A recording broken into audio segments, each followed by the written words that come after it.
Tubuh manusia adalah mahakarya evolusi. Selama ribuan tahun, struktur anatomi kita, mulai dari lengkungan kaki hingga lekukan tulang belakang, terbentuk untuk menopang aktivitas fisik berat seperti berjalan, berlari, mengangkat, dan memanjat. Bayangkan nenek moyang kita. Mereka bangun di bawah sinar matahari, menghabiskan energi untuk berburu makanan, membangun tempat tinggal, dan berpindah dari satu tempat ke tempat lain dengan berjalan kaki. Otot-otot mereka kuat, sendi-sendi mereka lentur, dan tulang belakang mereka terbiasa menahan beban dinamis, bukan beban statis. Gerakan bukanlah pilihan bagi mereka, melainkan kebutuhan untuk bertahan hidup. Dan disinilah tubuh kita berevolusi. Dirancang untuk merespon setiap gerakan dengan memperkuat jaringan tulang, memelihara tulang rawan, dan menjaga keseimbangan neuromuskular. Namun dalam sekejap mata, di era digital, gaya hidup kita berubah drastis. Kita bekerja sambil duduk, belajar sambil duduk, bahkan bersosialisasi pun sambil duduk diam. Pertanyaannya, apakah mesin biologis yang sempurna ini mampu beradaptasi dengan gaya hidup statis? Atau justru gaya hidup ini yang akan mengubah bentuk postur tubuh kita di masa depan?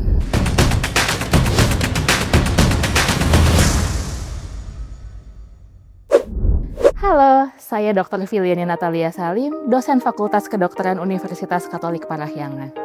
Fenomena tadi bukanlah fiksi ilmiah, melainkan realita yang mulai kita rasakan hari ini.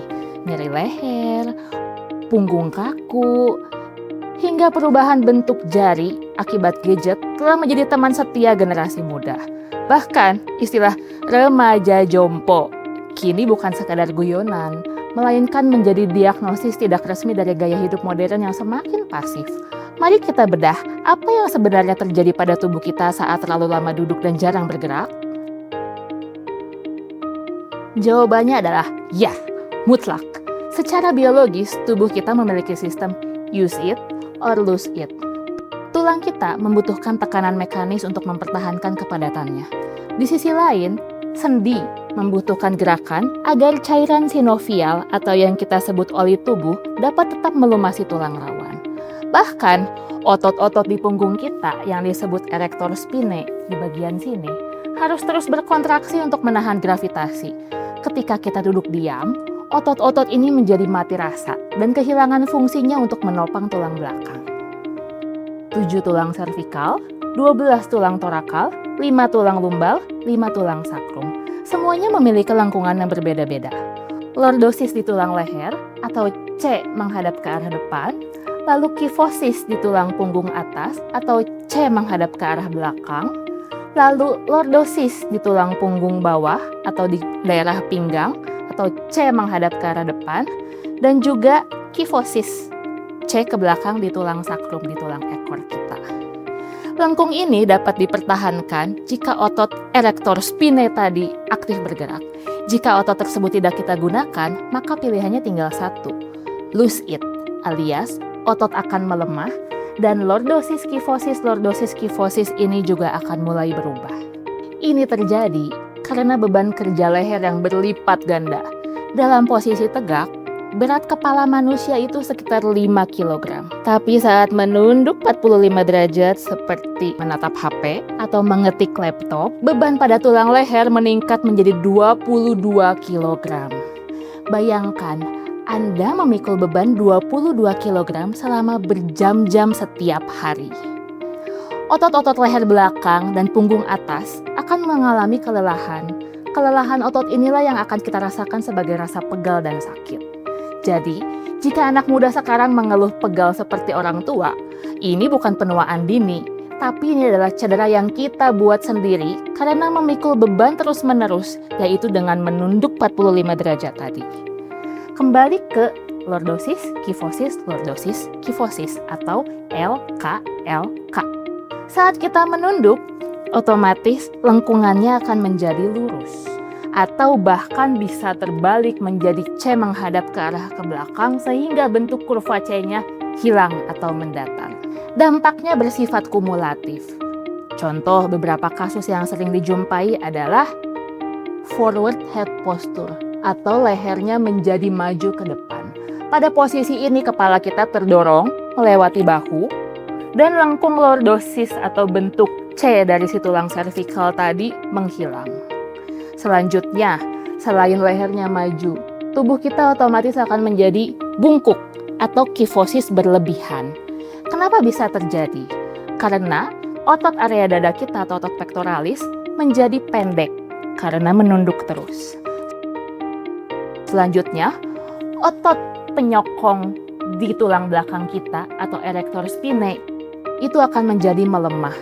Sehingga lengkung kifosis di area toraks yang sebelah sini otomatis akan menjadi melengkung ke depan atau posisi bungkuk.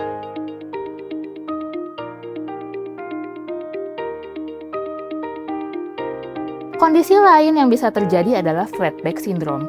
Flat back syndrome ini adalah kehilangan kelengkungan alami yang ada di tulang pinggang.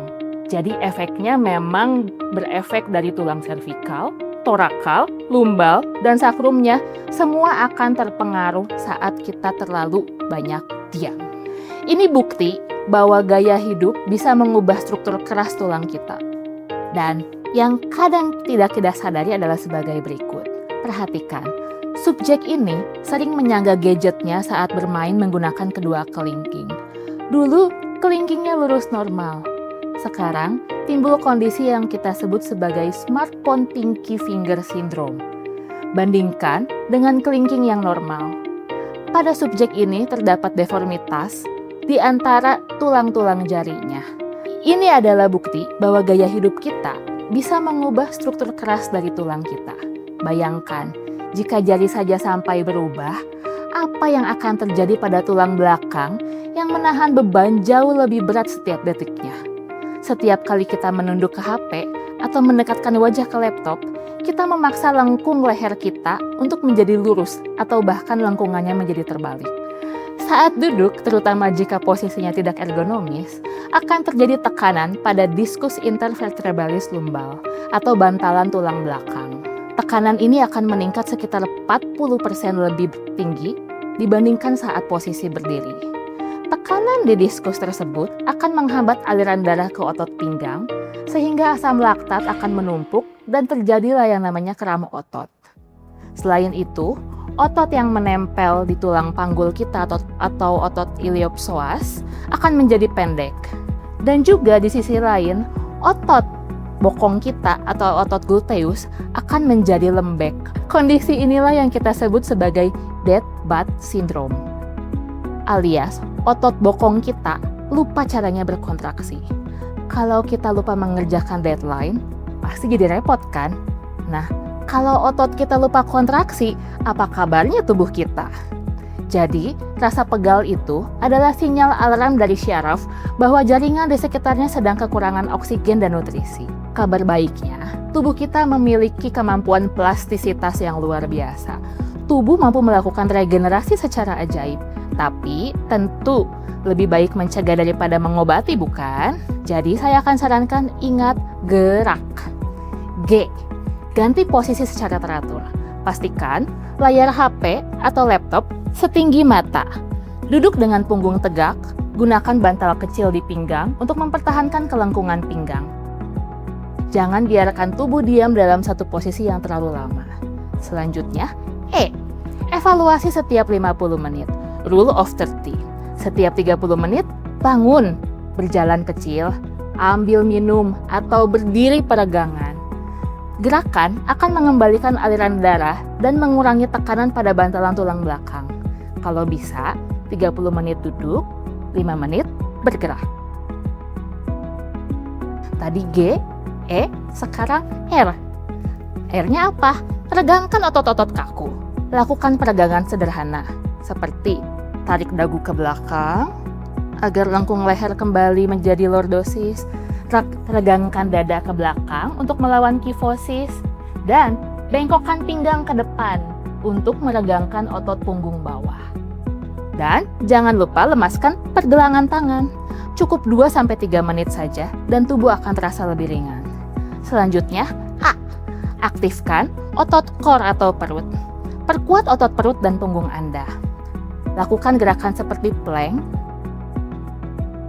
atau bird dog. Lakukan 5-10 menit setiap pagi atau sebelum tidur. Otot perut yang kuat adalah seperti korset alami yang akan menopang tulang belakang Anda. K. Kenali dan sadari tubuhmu. Sadari posisi tubuh Anda setiap saat. Apakah leher mulai menunduk? Atau punggung mulai bungkuk? Pasang pengingat di ponsel atau smartwatch Anda sebagai pengingat untuk bergerak. Kuncinya adalah gerak. Jangan biarkan tubuh Anda berkarat karena diam terlalu lama. Tuhan menciptakan pola lengkung yang sempurna bagi manusia. Pola ini yang membuat kita mampu bergerak, berlari, dan juga bertahan hidup. Gaya hidup modern memang membuat kita lebih produktif. Tapi secara biologis, tubuh kita tetap adalah tubuh pemburu yang dirancang untuk bergerak seperti nenek moyang kita dahulu. Remaja jompo bukan hanya sekedar candaan, tapi ini adalah peringatan serius. Jika kita tidak mengubah kebiasaan, maka generasi mendatang kelak akan mewarisi postur yang lebih parah lagi dari sekarang. Kita tidak perlu kembali ke zaman batu. Kita hanya perlu menyadari dan memperbaiki kebiasaan kecil setiap hari. Postur tubuh yang baik adalah investasi jangka panjang untuk kesehatan kita. Mulai hari ini, mari angkat dagu, tegakkan punggung, dan bergeraklah.